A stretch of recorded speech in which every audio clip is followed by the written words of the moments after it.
জীবনে দুই ধরনের মানুষের কাছ থেকে দূরে থাকবে। এক, ব্যস্ত মানুষ। দুই, অহংকারী মানুষ। কারণ ব্যস্ত মানুষ নিজের প্রয়োজন ছাড়া অন্যের সাথে কথা বলে না, আর অহংকারী মানুষ নিজের স্বার্থ ছাড়া কারোর সাথে কথা বলে না। কিছু কিছু সম্পর্ক শেষ হয়ে হয় না। একজন হয়তো অনেক বদলে যায়, কিন্তু অন্যজন সেই সম্পর্কে বোঝাটা বয়ে বেড়ায় সারা জীবন। যে তোমাকে ভালোবাসবে তাকে কখনো ঘৃণা করো না। যে তোমাকে বিশ্বাস করে কখনো তাকে ধোঁকা দিও না। সব সহ্য করা যায়, কিন্তু প্রিয় মানুষের অবহেলা সহ্য করা যায় না। একতরফায় ভালোবাসাগুলো এমনই হয়। একজন পাগলের মতো ভালোবেসে যায়, অন্যজন পাগল ভেবে অবহেলা করে যায়। অনুভূতি, ভালোবাসা, মায়া এগুলো যত কম প্রকাশ করবে, মানুষ আঘাত করার সুযোগ খুব কম পাবে। কোনো অভিযোগ নেই, আর কখনো থাকবেও না। আছে শুধু অভিমান, আর কখনো ভুলবও না।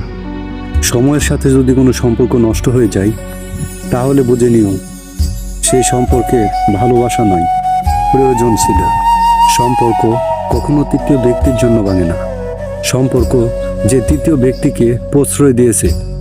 সত্যিকারের ভালোবাসার মানুষ তো সেই, যে ঠান্ডা লাগা গলা, কান্না ভেজা গলার পার্থক্যটা বোঝে। আঘাত ছাড়া জীবনে কখনো উন্নতি করা যায় না। জীবনে যত আঘাত পাবে, কাছের মানুষগুলোকে চিনতে পারবে। কাউকে মারার জন্য বিষের প্রয়োজন হয় না। ছোট ছোট অবহেলাগুলি যথেষ্ট। গুরুত্ব তাকেই দিও যে তোমার মূল্যটা বোঝে। ঠাট্টা ছলে যে তোমাকে মানুষের সামনে অবহেলা করে, তাকে তুমি কখনো বন্ধু বানিও না। প্রিয় মানুষের সাথে কথা না বলে থাকাটা সত্যি খুব কষ্টদায়ক। ধৈর্য মানুষকে উন্নত করে, রাগ মানুষকে ধ্বংস করে। জীবনে 3টি কথা মনে রাখবেন। যে তোমাকে বিপদের দিনে সাহায্য করেছে, তাকে কখনো কোনোদিনও ভুলবে না। মায়া ত্যাগ করতে শেখো, দেখবে কষ্ট এমনিতেই কমে যাবে। যে যত বেশি মায়া ও সরল মনের মানুষ হয়, তাকে তত বেশি কষ্ট সহ্য করতে হয়। এটাই দুনিয়ার নিয়ম। নিজেকে এমনভাবে তৈরি করো যে তোমাকে ছেড়ে চলে গেছে সে যেন তোমার জীবনে ফিরে আসার জন্য আকুতি মিনতি করে। এই শহরে ক্ষণিকের জন্য হাত ধরার মানুষ অভাব নেই, শুধু অভাব হয় হাত ধরে সারাটি জীবন পাশে থাকার।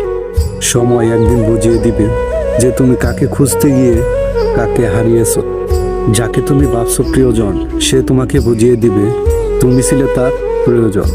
মানুষের জীবনে সবচাইতে যে জিনিসটা খুব প্রয়োজন, তা হলো ধৈর্য। সময় কখনো কাউকে দুঃখ কষ্টগুলোকে ভুলিয়ে দেয় না। হারিয়ে